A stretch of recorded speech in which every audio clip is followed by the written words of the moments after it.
The Galactic Defense Academy occupied 17 orbital platforms circling the neutron star designated GDA Prime, which was frankly overkill.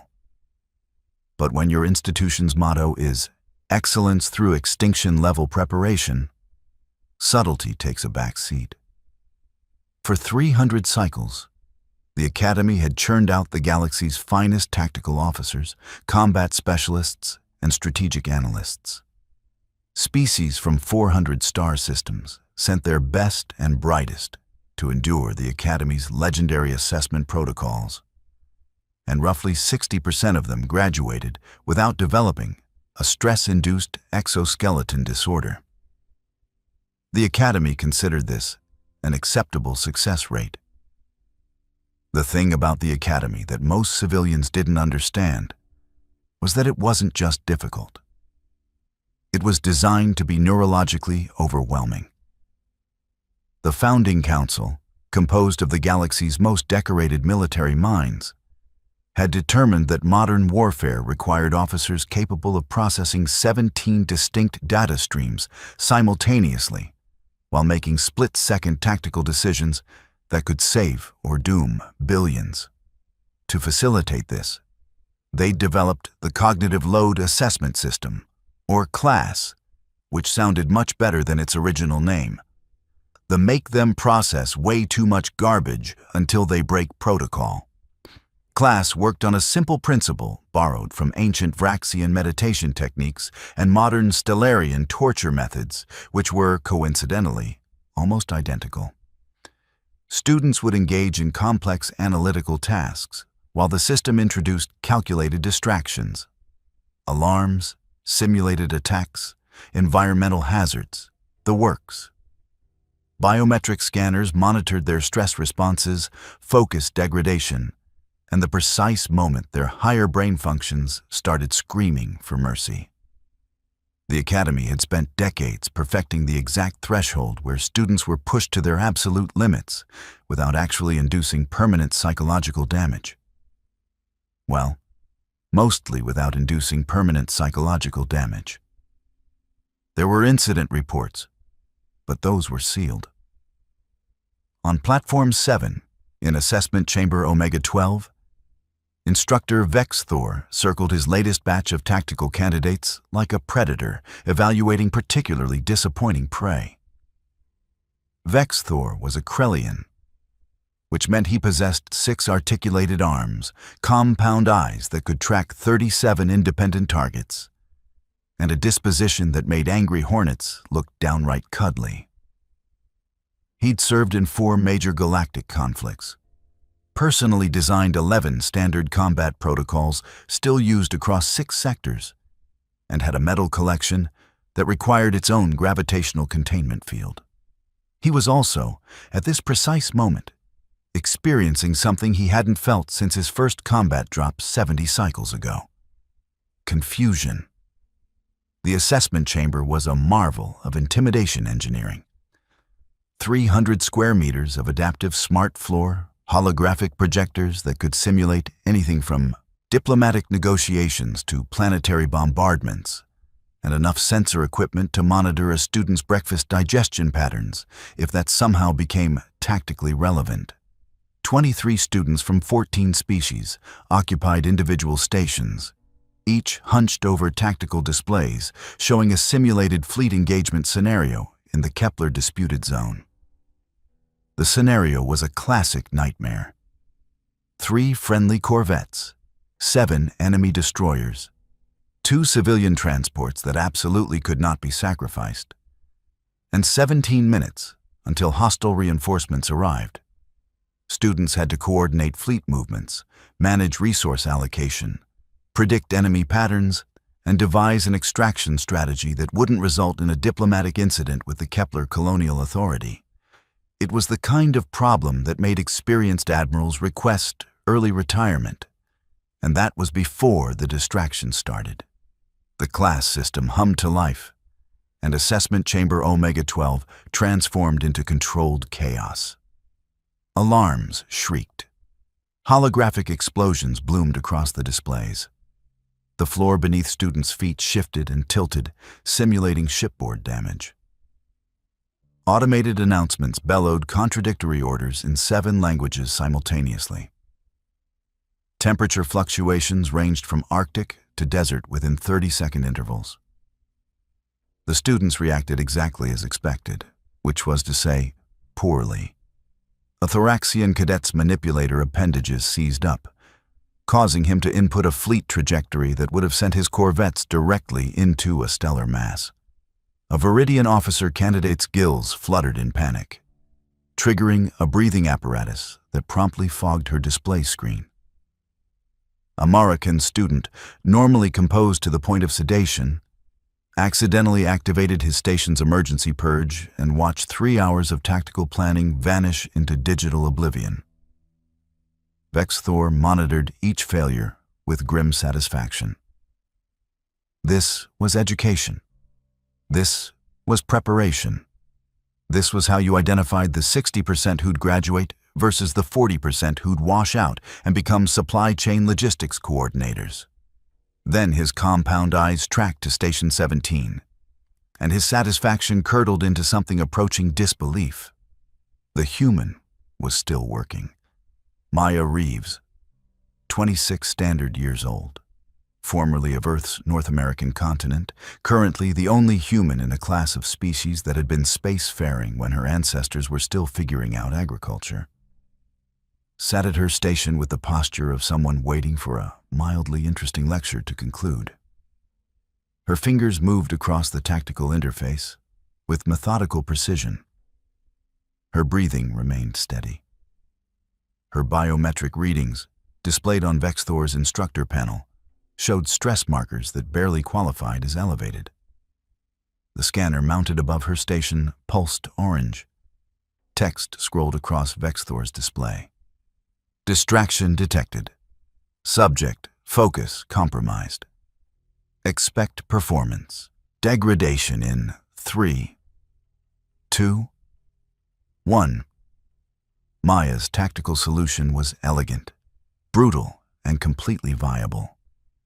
She'd positioned her corvettes in a defensive wedge that exploited a sensor shadow created by the civilian transports, turned the transports themselves into makeshift electronic warfare platforms by cycling their communications arrays, and calculated an enemy response pattern that would cause 3 of the 7 hostile destroyers to accidentally create a crossfire situation on their own formation.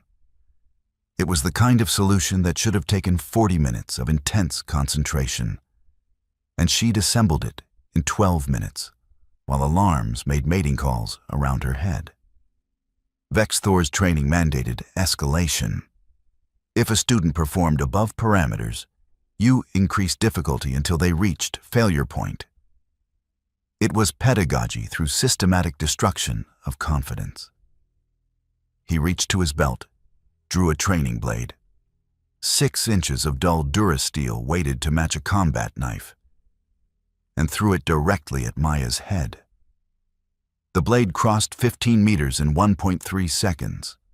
The throw was perfect, designed to pass within centimeters of her skull before embedding in the padded wall behind her. The proximity would trigger maximum startle response. The class scanner would register the threat. The student would flinch, lose focus, and Vex-Thor could proceed with the lesson about maintaining tactical awareness under fire. Maya's left hand snapped up without her eyes leaving the display. Her fingers closed around the blade's handle with casual precision. She flipped it once, set it down beside her keyboard, and continued typing her fleet coordination protocols with her right hand. Her solution parameters didn't even pause. The Keyless scanner pulsed orange again. Distraction detected. Subject failed to respond to threat. Possible sensor malfunction. Vex-Thor's mandibles clicked in the Krellian equivalent of muttering profanity. Around the chamber, students who'd noticed the blade throw, those who hadn't been completely overwhelmed by their own failures, stared at Station 17 with expressions ranging from shock to something approaching religious crisis. A Metherian student, whose species prided itself on reflexive response times that could snatch insects from mid-flight, watched Maya work and felt several of his deeply held beliefs about physiological superiority begin to crumble. Vex Thor approached Station 17 with 3 of his 6 arms crossed, a Krellian power stance that typically made students reconsider their career choices. Maya glanced up for approximately half a second, nodded politely, and returned to calculating optimal weapons spread for her Corvette formation.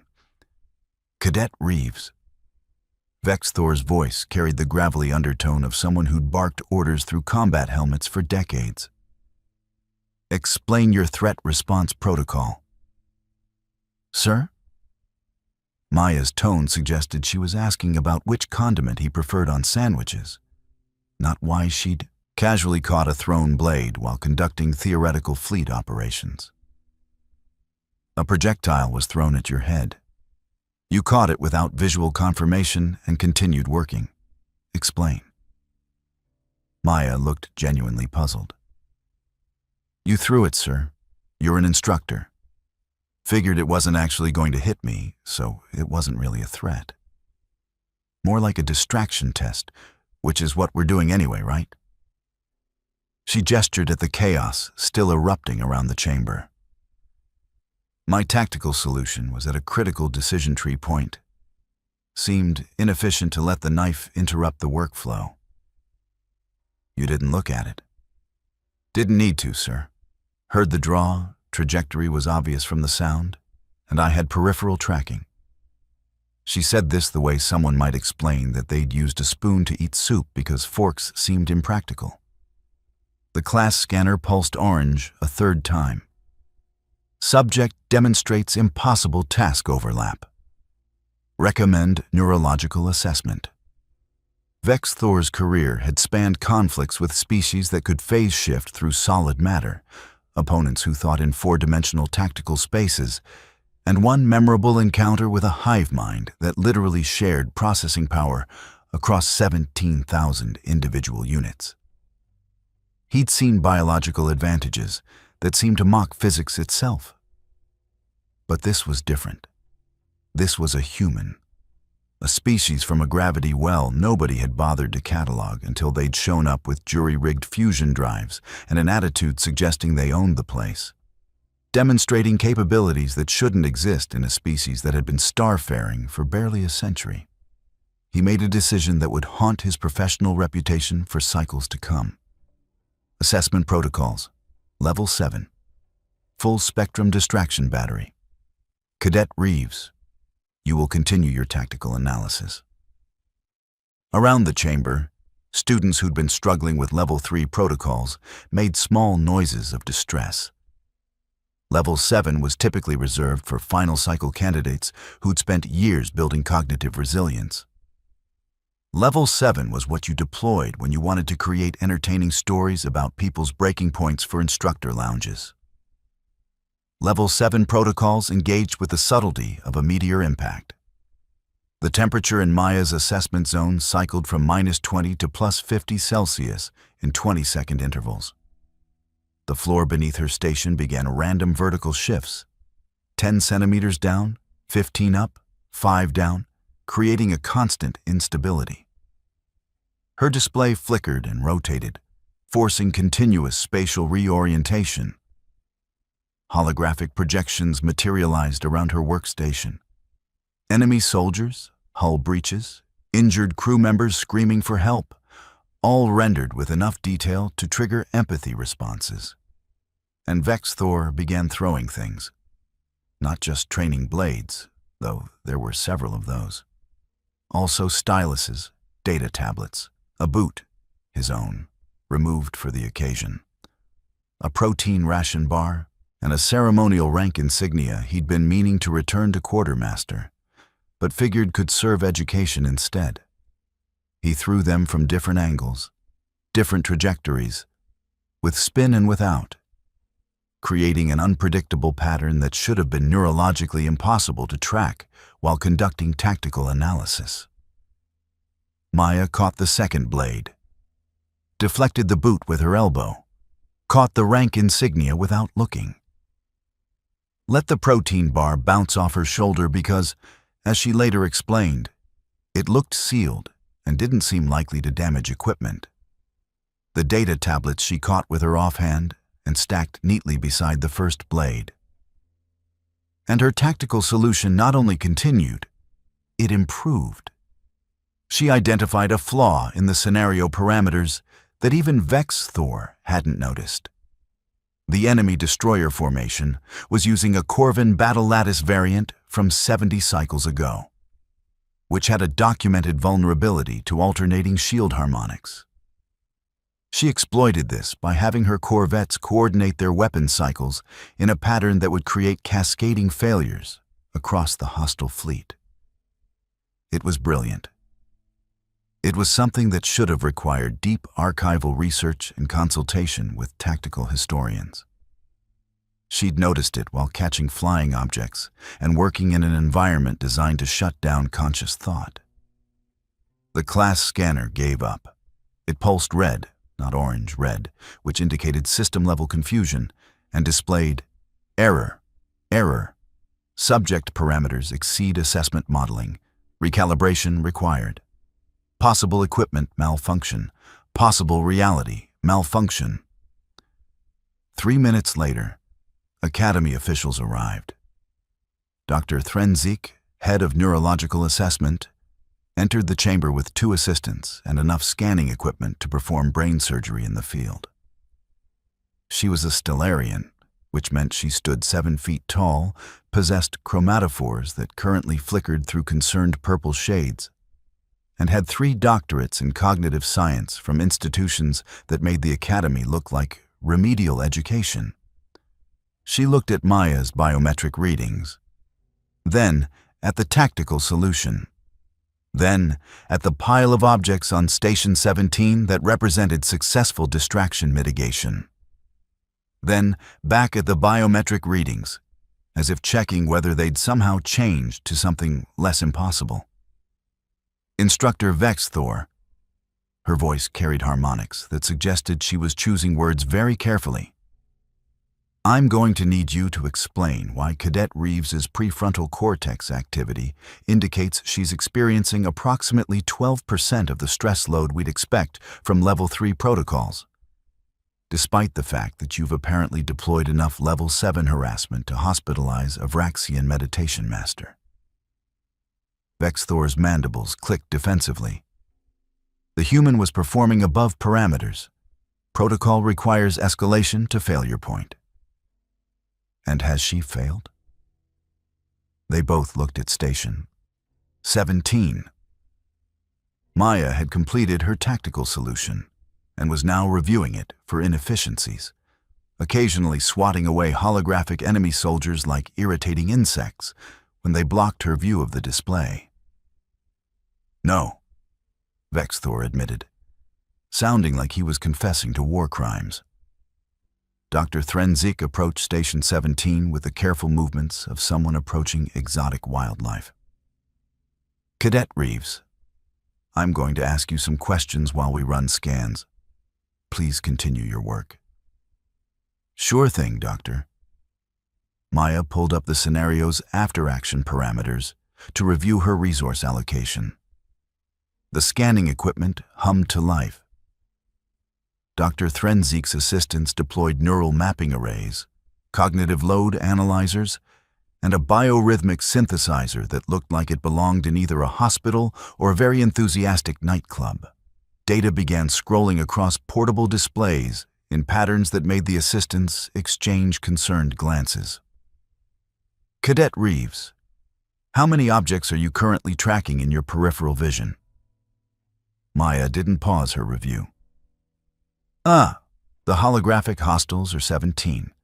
Instructor's got 4 arms in ready position, probably for more throwing. 2 other students are having stress responses that might escalate to medical events. Someone should check on the Viridian. Her gills are cycling wrong. And there's a data tablet that's about to fall off the edge of Station 9. Everyone looked at Station 9. The data tablet teetered, then fell. A Thoraxian student lunged for it, missed, and made a sound like escaping hydraulics. Dr. Threnzik's chromatophores went from concerned purple to fascinated orange. You're tracking all that without conscious attention. I mean, yeah, it's just there. Like, you know when you're working and you sort of know where your coffee cup is without looking, and you can grab it without really thinking about it. Same thing, just more stuff. Most species, Dr. Threnzik said slowly, can track approximately 3 to 5 objects in peripheral awareness while conducting cognitive tasks. 7, maximum for species with predatory evolutionary backgrounds. You're maintaining conscious awareness of 23 distinct data points, several of which are mobile and unpredictable, while solving a tactical problem that requires sustained abstract reasoning. This shouldn't be possible. Maya shrugged. I guess humans are good at multitasking? No, one of the assistants blurted out, then looked embarrassed for the outburst. Sorry, but no. Multitasking is a myth. What neurological research across 400 species confirms is that brains rapidly switch attention between tasks, creating the illusion of simultaneity. Actual parallel processing of complex tasks doesn't exist outside of hive minds and artificial intelligence. Maya considered this. So what am I doing? Dr. Threnzik studied the neural scans with the intensity of someone who just discovered a new color. You're compartmentalizing. Your conscious attention is fully engaged on the tactical problem, but approximately 40% of your sensory processing bandwidth is being handled by what appears to be an extremely overactive threat assessment system that's running essentially on autopilot. It's routing information to your motor cortex without requiring conscious decision-making, which means you can respond to projectiles without actually thinking about responding to projectiles. That doesn't sound very impressive when you explain it like that, Maya said. It's arguably the most impressive thing I've documented in 20 cycles of neurological research, Dr. Threnzik countered. Most species developed threat responses for their evolutionary environments. Trees, predators, weather patterns, relatively predictable hazards that follow consistent rules. Your species, she gestured at the chaos of the assessment chamber. What kind of planet did humans evolve on that required this? I mean, Earth's pretty dangerous, Maya offered. We've got predators, weather that tries to kill you, earthquakes, volcanoes, disease, other humans, poisonous plants that look identical to non-poisonous plants, insects that want to eat you, parasites that want to live in you, and sometimes rocks just fall from the sky and ruin everyone's day. The chamber had gone quiet. Students who'd been wrestling with their own assessment failures were now listening with expressions of dawning horror. The technical classification is Death World, Dr. Threnzik said. Class 12 if preliminary surveys are accurate, which means you evolved in an environment where approximately 15% of flora and fauna are actively hostile. Another 30% are opportunistically hostile. And the remaining 55% are just waiting for you to look weak enough to become convenient food. That seems kind of judgy, Maya said. Earth's nice if you know what you're doing. A Matharian student raised one of his primary appendages. Doctor, are you saying that humans evolved to track multiple lethal threats while performing other tasks because everything on their planet is constantly trying to murder them? That's the simplified version, yes. And this is their normal cognitive state? This isn't special training? Dr. Threnzik looked at her scanning data, then at Maya, then at the pile of caught objects. Cadet Reeves, have you had military training before the academy? Nope. I worked retail for 3 years before joining up, though. What does retail involve? Customer service, mostly. helping people find products, operating registers, restocking inventory, dealing with angry people who want to yell at someone about prices I don't control, watching for shoplifters, and trying not to get fired for not smiling enough while doing all that. The assistants were making notes with the frantic energy of people who just realized their dissertations might be obsolete. So, you're accustomed to monitoring multiple unpredictable threats. Customers aren't threats, Maya interrupted. Well, mostly. There was that guy with the ferret, but that's a whole thing. While performing repetitive tasks that require sustained attention and emotional regulation despite stress. I guess if you want to make minimum wage sound fancy, sure. Dr. Threnzik turned to Vexthor. Instructor, I need to recommend immediate recalibration of our assessment protocols.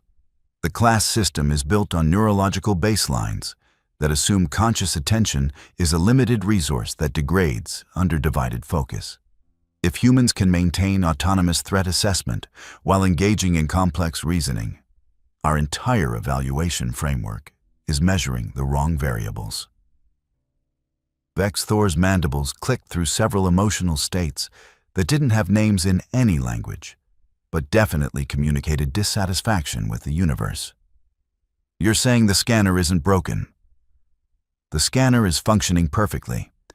It's detecting distractions and monitoring focus degradation. The problem is that Cadet Reeves is ignoring the distractions at a neurological level we didn't know was possible.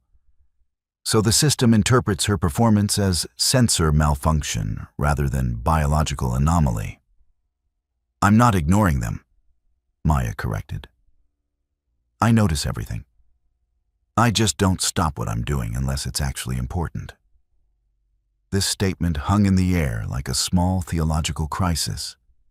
A Vraxian student whose species had written 17-volume philosophical treatises about the nature of attention and consciousness stood up from his station. I need to speak with my academic advisor. Several of my core beliefs about existence are currently undergoing catastrophic reevaluation. He walked toward the exit with the careful dignity of someone whose worldview was actively collapsing. Vexthor made a decision. He'd survived 4 galactic conflicts by knowing when to adapt tactics. And right now his tactical assessment was that traditional evaluation methods had just become historically obsolete. Cadet Reeves, I'm implementing Instructor Override Protocol Epsilon. Custom assessment scenario, full discretionary parameters. Dr. Threnzik's chromatophores flashed warning red.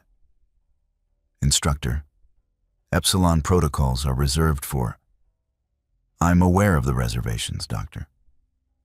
I'm also aware that we have a student who just made 73 cycles of assessment methodology look like children's games. If our purpose is to prepare tactical officers for actual combat conditions, I need to know her breaking point. He turned his compound eyes fully on Maya. If I may. Maya looked at Dr. Threnzik, who looked at her scanning equipment, which was still displaying impossible neurological data. The doctor's chromatophores cycled through several colors that suggested she was having an internal argument between scientific curiosity and medical ethics. Curiosity won, as it usually does. Proceed, but I'm maintaining full monitoring. Any sign of actual distress, we stop. Acknowledged. What Vexthor created over the next 8 minutes was less an assessment scenario and more a carefully orchestrated descent into tactical hell. He started with the base problem. Same fleet engagement, same hostile destroyers, same civilian transports. Then he added complications like an instructor with too much caffeine and unresolved trauma. Hostile reinforcements arrived 10 minutes early. One of the civilian transports suffered cascade reactor failure. The friendly corvettes reported critical ammunition shortages. Enemy electronic warfare started spoofing sensor data. A diplomatic envoy appeared on emergency channels demanding immediate evacuation from a ship that wasn't even in the scenario parameters. And then Vexthor recruited other instructors. 4 of them, positioned around the chamber, began throwing objects. Not just random items. Coordinated patterns designed to create overlapping trajectories that required split-second prediction models. High-low combinations. Spin variations that changed aerodynamics mid-flight. Feints where an instructor would wind up for a throw but not release, testing whether Maya would react to motion rather than actual threat. The holographic projections intensified.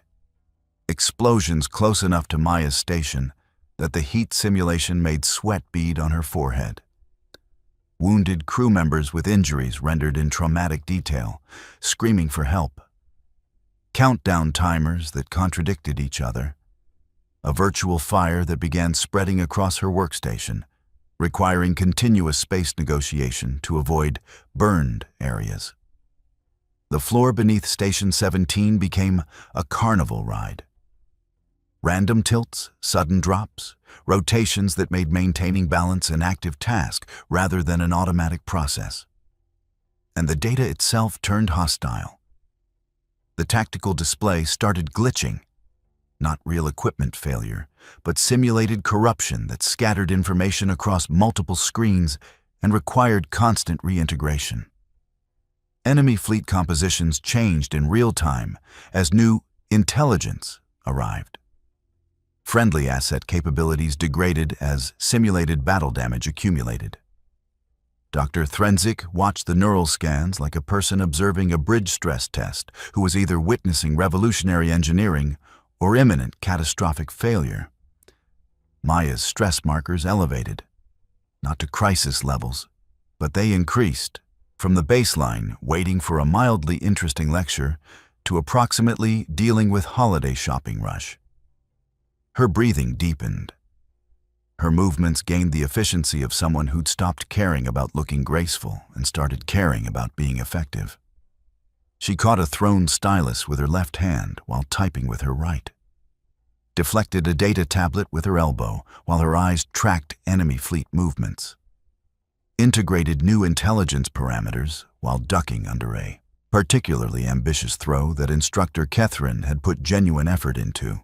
Her tactical solution evolved like a living thing, adapting to each new crisis Vexthor introduced. When the civilian transport's reactor started failing, she calculated using the explosion as a screen for her corvette's retreat.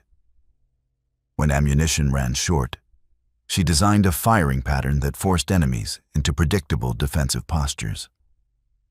When the diplomatic envoy demanded evacuation, she routed him to the transport that was going to explode anyway, and designated it as the diversion element. Cold-blooded efficiency that made Vexthor's mandibles click in approval. The hostile reinforcements that arrived early walked into a crossfire she'd set up using the sensor ghosts from enemy electronic warfare. She'd turned their advantage into her weapon. At minute 7 of the Epsilon protocol, Maya noticed something in the scenario parameters that made her pause for exactly 2 seconds. Then she reached to the side, grabbed one of the training blades that had landed near her station, and threw it at Instructor Catherine's head. The Corellian instructor, who had 2 centuries of combat experience and reflexes that could intercept particle beams, barely managed to dodge. The blade passed through the space his primary sensory organ had occupied a moment before, and embedded itself in the wall padding with a thunk that echoed through the chamber's sudden silence. "Cadet Reeves." Vexthor's voice carried a very specific tone that suggested several disciplinary protocols were about to be discussed. "Explain." Maya finished implementing her final tactical commands, a fleet extraction that exploited 17 different variables simultaneously and would probably be taught as an advanced case study if anyone could figure out how she'd calculated it, before looking up. The scenario parameters included a simulated enemy boarding action, sir. Your position matched the entry vector for hostiles based on the tactical layout. Seemed appropriate to engage. She said this with absolute sincerity, then added, "Also, the blade throw was weighted incorrectly. You compensated in your trajectory, but Instructor Catherine threw his left-handed earlier, which suggested dominant arm bias. So I figured the return throw would confuse his defensive response." "Did it work?" Catherine, still pressed against the wall where he dodged, made a sound like escaping steam. "Yes, Cadet. It worked." The KLAS scanner pulsed through several colors that weren't in its original programming, settled on magenta, and displayed, "Subject has turned assessment protocols into weapon. Existential crisis mode engaged. Requesting philosophical support." Dr. Threnzik's chromatophores had gone through the entire color spectrum and landed on a shade that roughly translated to, "I've seen something that rewrites my understanding of biology, and I'm going to need several strong drinks." She studied the neural scans with the intensity of religious revelation. Instructor Vexthor. Cadet Reeves's stress markers throughout the Epsilon protocol peaked at approximately 48% of expected values. That's less than what we observe in most students during unmodified Level 3 assessments. Her threat response system processed 37 distinct potential hazards, prioritized them without conscious thought, and integrated 13 of them into her tactical solution as active assets. "Meaning?" Vexthor asked, though his tone suggested he knew exactly what it meant and didn't like it. "Meaning that what we've been measuring as distraction tolerance is actually something much more fundamental. Humans don't compartmentalize distractions. They integrate them. Every threat becomes data. Every chaos element becomes a potential resource. They evolved to make tactical decisions while their environment actively tried to kill them. So our simulation of hostile conditions doesn't overwhelm them. It just feels like Tuesday."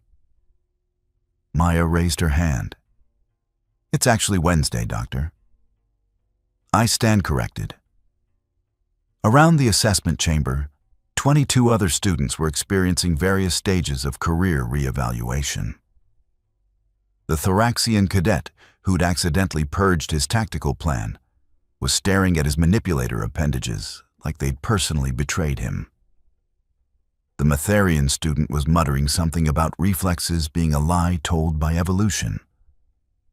A Viridian officer candidate had simply put her head down on her station and was breathing deeply, processing trauma that wouldn't have official psychological terminology for another 3 cycles. Vexthor approached Station 17 one final time. His compound eyes focused on Maya with the intensity of someone who just watched everything they understood about training methodology get thrown out an airlock. "Cadet Reeves, final question. How did you know the blade throw would be weighted incorrectly?" "Oh, that." Maya picked up one of the training blades from her collection. "These are balanced for Krellian grip distribution. 6 contact points instead of human 5. When you throw with a biomechanical system that's evolved for 6-point manipulation, you unconsciously compensate for the weight distribution, even when you're trying to replicate a different species' throwing style. I worked retail with a Krellian manager for 8 months. Watched him throw inventory around when he got frustrated with corporate. Same compensation pattern. You learned Krellian biomechanics from watching retail management throw boxes. I mean, also watched a bunch of training videos about different species' physical capabilities because I figured space would have weird stuff to learn. But yeah, mostly the box throwing." Vexthor made a sound that didn't translate, but conveyed the emotional content of someone whose entire military career had just been retroactively complicated by a species who learned combat theory from minimum wage jobs. Dr. Threnzik was making notes that would eventually become a paper titled "Death World Cognitive Resilience and Its Implications for Threat Assessment Modeling," which would win 3 academic prizes and trigger a complete recalibration of galactic military training standards. But right now, she was just trying to process the raw data. "I'll need to file a recommendation with the Academy Board," she said. "Our assessment protocols are measuring variables that don't apply to human cognitive architecture. We're testing for focus degradation in a species that evolved to maintain focus despite degradation. It's like testing a fish's ability to swim in water and being surprised when it doesn't drown." "So what do we do?" Vexthor asked. "Honestly, I have no idea. This is precedent-setting territory. We might need to create entirely new evaluation frameworks, or..." She looked at Maya, who was tidying up her station and organizing the collection of thrown objects into neat categories by type and weight. "Or we accept that humans are going to break our assessment systems and adjust our expectations accordingly." Maya finished organizing, stood, and saluted with textbook precision. "Assessment complete, sir. Do I pass?" The question hung in the air like a small cosmic joke. Vexthor looked at the tactical solution. Flawless. He looked at the collected objects. 17 successful intercepts. 0 impacts.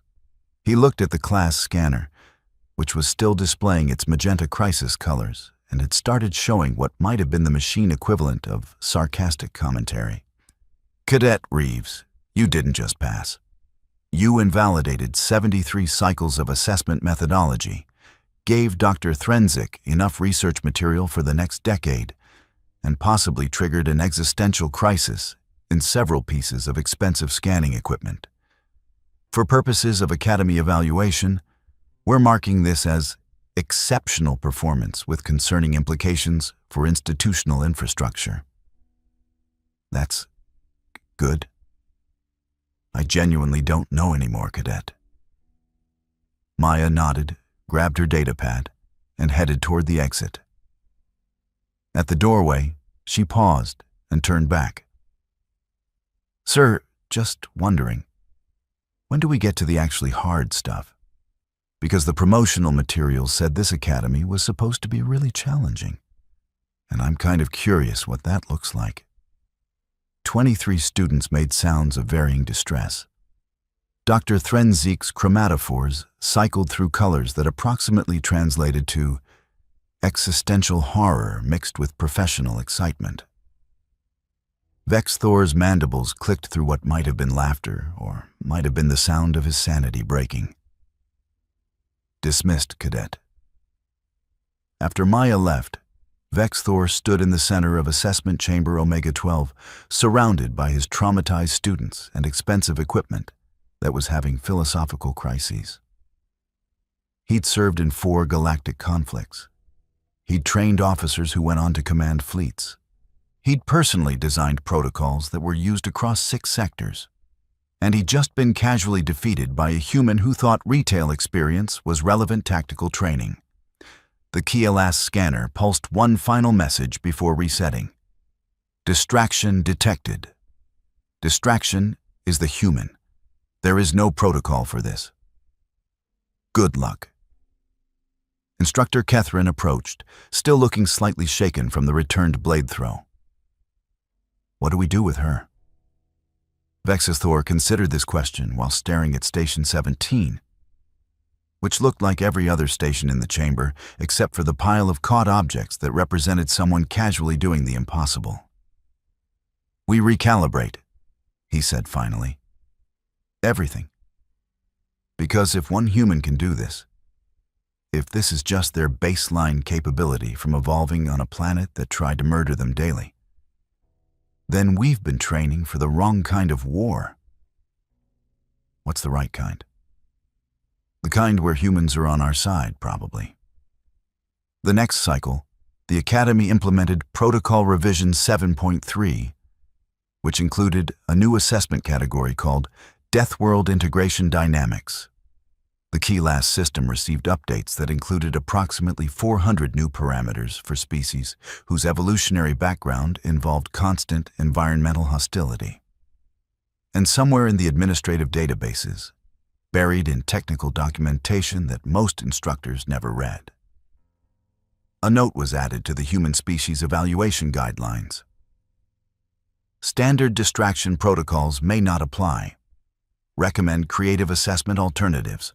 Also recommend abundant humility regarding what constitutes impossible. They evolved on a planet where rocks randomly fell from the sky. They think this is normal. Adjust expectations accordingly. The scanner, having achieved something approaching sentience through sheer confused exposure to human neurological patterns, would occasionally pulse magenta for no particular reason, usually when human students entered assessment chambers. The technicians never figured out how to fix it. Eventually, they just updated the system documentation to note that magenta meant human detected.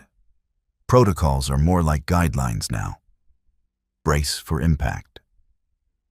And life at the Galactic Defense Academy continued, slightly more humble than before, significantly more confused about what constituted appropriate challenge levels, and absolutely certain that whoever designed humanity's evolutionary environment had a deeply concerning sense of humor and possibly a grudge against predictable biology.